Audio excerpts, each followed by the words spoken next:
The sun had barely risen over the small town, casting soft golden rays on the quiet streets. The morning air smelled faintly of fresh bread, and a gentle breeze stirred the leaves of the nearby trees. But for one man, this peaceful morning would be anything but ordinary. Daniel stood at the front gate of his home, staring at the familiar sights of the street he had left behind 2 years ago. The house, the garden, the little cafe across the road, everything was just as he remembered. He had spent countless days dreaming of this moment, the day he'd finally returned to his family after serving in the military for what felt like an eternity, but nothing could prepare him.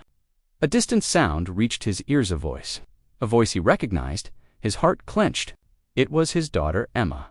She was standing near the edge of the sidewalk, her arms crossed over her chest, her head lowered. A group of local kids surrounded her, their laughter cutting through the air like daggers. At Emma's close, snickering, another girl, Sarah, threw something at her feet. The laughter grew louder, and Daniel's stomach sank. "Why are they doing this?" he whispered under his breath, his body frozen in disbelief. In that moment, it felt like the world had stopped turning. The girl he had left behind, his sweet, confident little girl, was now being humiliated in front of everyone. His eyes flicked. From Emma's tear-filled eyes to the cruel laughter that echoed in his ears. Can you imagine how he felt? The anger, the helplessness, the pain of seeing his daughter, someone he'd fought to protect, standing alone on the street corner. His first instinct was to run toward them, to shout at the bullies and make them stop. But something inside him told him to hold back, to think, to wait for the right moment. His military training had taught him discipline and control, and for the first time, Daniel realized that he needed to lead with kindness, not anger. Emma hadn't seen him yet. She was too focused on the mocking voices and the cruel taunts. Daniel took a deep breath and walked slowly toward her, stepping lightly to avoid being noticed by the others. When Emma finally raised her head, she froze. Her eyes widened as she saw her father, standing just a few feet away. The kids around her stopped laughing, their faces going from smug to confused. They hadn't expected anyone to interrupt their cruel game. Emma's voice trembled as she stepped forward, her face a mix of disbelief and relief.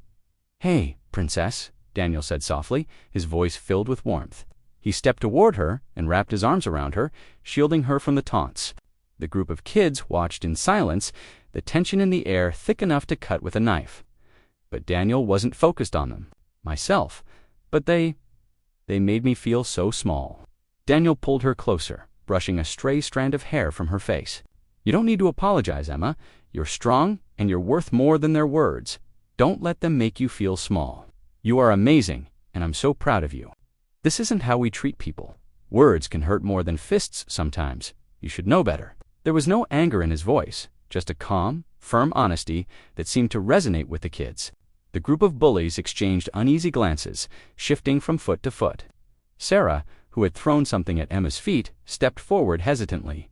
I didn't mean to. I didn't know she was. I didn't know ... she stammered, looking down at the ground. He looked at Sarah and then at the others, who were now standing quietly, staring at their shoes. "Sometimes we hurt others without realizing the damage we're doing," Daniel said. "But it's never too late to make it right. How about you apologize to Emma?" The moment stretched on, and for a heartbeat, everything seemed still. Then, slowly, Sarah looked up and nodded. "I'm sorry, Emma," she said, her voice small but sincere. "I didn't mean to hurt you." Shaky, "Thank you." Daniel smiled down at his daughter, his heart swelling with pride. His heartache from earlier seemed to dissipate, replaced by a sense of hope. Hope that, even in the face of cruelty, there was always a way to choose kindness. And that was exactly what had happened here today, as he walked Emma back home. The army to protect his family, but today he'd learned that sometimes the best protection doesn't come from a weapon or a uniform. Sometimes it comes from a kind word, a sincere apology, and the strength to stand up for what's right. Later that evening, "Emma, you have everything inside of you to stand tall, no matter who tries to bring you down. I believe in you." Emma smiled at her father, her confidence beginning to return. "Thanks, Dad. I won't let them get to me anymore. I promise." As they shared a quiet dinner, Daniel couldn't help but feel like he'd witnessed something extraordinary today. It wasn't just the power of kindness that had transformed a painful situation. It was the realization that every small act of empathy could change the course of someone's life.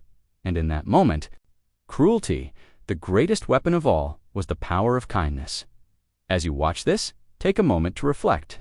We've all faced moments when others have tried to bring us down. But, like Emma, we have the power to rise above it, to choose kindness, to choose strength, and to choose to be better, no matter the challenge. So, share your story of kindness with us in the comments. What's the most powerful act of kindness you've ever witnessed? And if you believe in the power of kindness, don't forget to like, comment, and subscribe for more heartwarming stories like this one.